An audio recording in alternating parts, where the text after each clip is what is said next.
ठीक है, अभी आयरन पढ़ूंगी। आयरन में क्या है, टोटल कंटेंट आयरन का सबसे पहले पढ़ते हैं कि होता कहाँ पर है।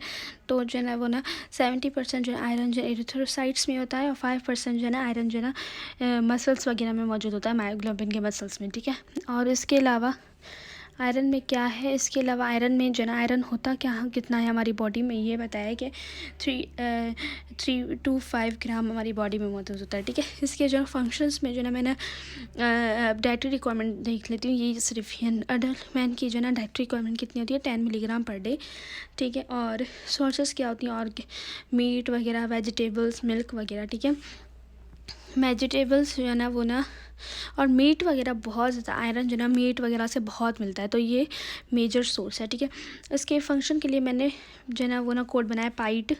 पी से के लिए फैगोसाइटोसिस के लिए यूज़ होता है, बिकॉज पर ऑक्सीडेज में ये प्रेजेंट होता है जो कि लाइसोजाइमल एंजाइम है, तो जो फैगोसाइटोसिस करता है। दूसरा आई जो है ना वो immuno competence of the body के लिए इफेक्टिव है, क्योंकि इम्यूनिटी में जो है इम्यूनिटी में रोल प्ले करता है। T is for electron transport, T is for transport of oxygen and carbon dioxide के लिए इंपॉर्टेंट है, बिकॉज हीमोग्लोबिन एंड मायोग्लोबिन मौजूद होता है। E is for electron transport chain में इंपॉर्टेंट है, बिकॉज ये जो है ना वो जो है ना साइटोक्रोम्स वगैरह में मौजूद होता है आयरन। ठीक है, ये हो गया फंक्शन। इसके अलावा इसकी जो है एब्जॉर्प्शन एंड स्टोरेज है ना, एब्जॉर्प्शन होती कहाँ पर है, एब्जॉर्प्शन आयरन जो है ना वो मेनली स्टमक में, डिडनम एंड अपर जेजनम में होती है। ठीक है, होती कैसे है, आयरन को जो है ना मैं फूड से जो है ना वो ना फूड में आयरन को जो है ना प्रेजेंट होती है इन द फॉर्म ऑफ Fe3+। ये यहाँ से जाती है म्यूकोजल सेल्स में। ठीक है, म्यूकोजल सेल्स में जाती है और वहाँ पर जो है ना वो ना ये याद रखो कि आयरन जो है ना वो ना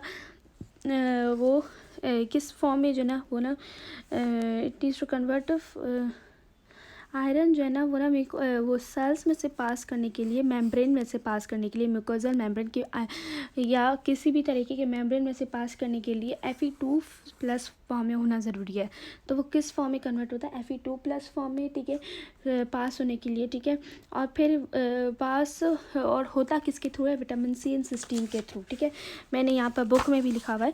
तो ये रहा Fe3+ से मैं फूड से लूँगी, फिर वो Fe3+ फूड से जो है ना वो Fe3+ के फॉर्म में होगा, फिर वो कन्वर्ट होगा Fe2 में सिस्टीन एंड एब्सॉर्बिक एसिड से, वो मेम्ब्रेन म्यूकोजल मेम्ब्रेन में आ जाएगा। वहाँ पर क्या करेगा, Fe2+ जो ना फिर से Fe3+ में फॉर्म में कन्वर्ट हो जाएगा। ठीक है, क्योंकि वो म्यूकोजल सेल सिर्फ पास होने के लिए Fe2+ में क्या था। ठीक है, Fe3+ में जो ना क्या करेगा, यहाँ पर जो ना वो ना एपोफेरेटिन के साथ मिलकर क्या बना देगा, Fe3+ से फेरेटिन बना देगा। ठीक है, यहाँ पर फेरेटिन के फॉर्म में टेम्परेली स्टोर हो जाएगा। ठीक है, और जब चाहिए होगा तो वो फिर से फेरेटिन जो है ना वो ना चाहिए होगा ब्लड में या कमी होगी तो वो ब्लड में जाएगा, प्लाज्मा में जाएगा। ठीक है, अब उसको जो ना फिर से म्यूकोजल मेम्ब्रेन को पास करने के लिए उसको किस फॉर्म में जाना चाहिए, Fe2+ में। तो वह Fe2+ में चला जाएगा, Fe2+ फॉर्म में पास होने के लिए। ठीक है, ये पास हो गया Fe2+, फिर से Fe3+ में चला जाएगा। ठीक है, पास तो हो गया ना। अब Fe3+ जो है ना वो ना किस में चेंज हो जाएगी, एपो ट्रांसफेरिन के साथ। ये प्रोटीन है, एपो ट्रांसफेरिन के साथ मिलकर ट्रांसफेरिन में चेंज हो जाएगी। ये इसकी ट्रांसपोर्ट प्रोटीन है, ट्रांसपोर्ट फॉर्म है। ठीक है, आयरन की। ठीक है, Fe3+ जो है ना ट्रांसफेरिन फॉर्म जो ट्रांसपोर्ट होगा टू लिवर और बोन मैरो। ठीक है, लिवर में जो है ना ये ना फेरेटिन के फॉर्म में जो है ना वो ना जाकर स्टोर हो जाएगा। ठीक है, और एक्स्ट्रा जो ना आयरन जो ना हेमोसिड्रिन के फॉर्म में भी स्टोर हो जाएगा। ठीक है, और बोन मैरो में जो है ना वो ना किस में मसल्स वगैरह या जो ना बोन मैरो में जो ना वो ना हीमोग्लोबिन मायोग्लोबिन वगैरह बनाने में यूज़ होगा। ठीक है, तो यही है, 2 एंजाइम्स मैंने पढ़े। ठीक है, ये याद रखो कि Fe3 से Fe2 तक कन्वर्ट करने के लिए फिर रिडक्टेज यूज़ होता है, Fe और ऑक्सीडाइज करने के लिए फिर ऑक्सीडेज। और ये जो ना वो ना एक तो एब्सॉर्बिक एसिड जो है ना वो Fe3 से Fe2+ तक कन्वर्ट करने के लिए यूज़ हुआ और यहाँ पर म्यूकोजल सेल में जो ना Fe3+ से Fe2+ में कन्वर्ट होने के लिए फिर ऑक्सीडेज, ये Fe2 से Fe3+ से फिर ऑक्सीडेज मैंने जैसे बताया था, और ये Fe3 से Fe2 फिर रिडक्टेज, और यहाँ पर Fe2 से Fe3 फिर ऑक्सीडेज होगा। वो फिर ऑक्सीडेज कौन सा होगा, सीरोप्लाज्मिन प्लाज्मा में। ठीक है, सीरोप्लाज्मिन होगा। ठीक है, और फिर ये है। ठीक है, टेम्परेली स्टोर होगा म्यूकोजल सेल में इन द फॉर्म ऑफ फेरेटिन, और परमानेंट स्टोर होगा लिवर वगैरह में। ठीक है, इन the form of ferritin and mucosal block theory क्या होती है? म्यूकोसल ब्लॉक थ्योरी ये होती है कि जो ना वो ना आयरन एब्जॉर्प्शन का ये सीन होता है कि ना ये जो ना वो अब सारी जो ना वो ना सारे जो ना वो ना हार्मोन्स वगैरह कैसे रेगुलेट की जाती है उनकी एब्जॉर्प्शन के, वो अगर इंक्रीज़ हो जाए तो उनकी एक्सक्रीशन हो जाएगी। लेकिन म्यूकोसल ब्लॉक थ्योरी के अकॉर्डिंग या सच में आयरन में जो ना क्या कैसे जो ना वो ना रेगुलेट की जाती है इसकी कंसनट्रेशन के, वो एक्सक्रीशन से एक्सक्रीट नहीं की जाती, इसकी एब्जॉर्प्शन से।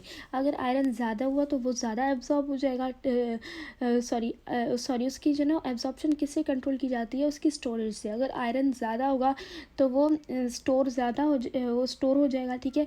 और आयरन जब when iron stores in the body या लेस, अगर आयरन जो है ज़्यादा कम स्टोर हुआ तो एब्जॉर्प्शन इंक्रीज़ होगी, और अगर स्टोरेज ज़्यादा है तो आयरन कम एब्जॉर्ब होगी, ठीक है। तो ये जो है ना वो ना एक्सक्रीशन नहीं, इसको रेगुलेट करवाती है, स्टोरेज रेगुलेट करवाती है, इस जिसको म्यूकोसल ब्लॉक थ्योरी बोलते हैं, ठीक है। और इसके अलावा है iron is a one way substance. Iron एक वन वे सब्सटेंस है, मतलब ये एब्जॉर्ब होता है, स्टोर होता है, लेकिन एक्सक्रीट नहीं होता, मतलब ये वन वे सब्सटेंस है, ठीक है।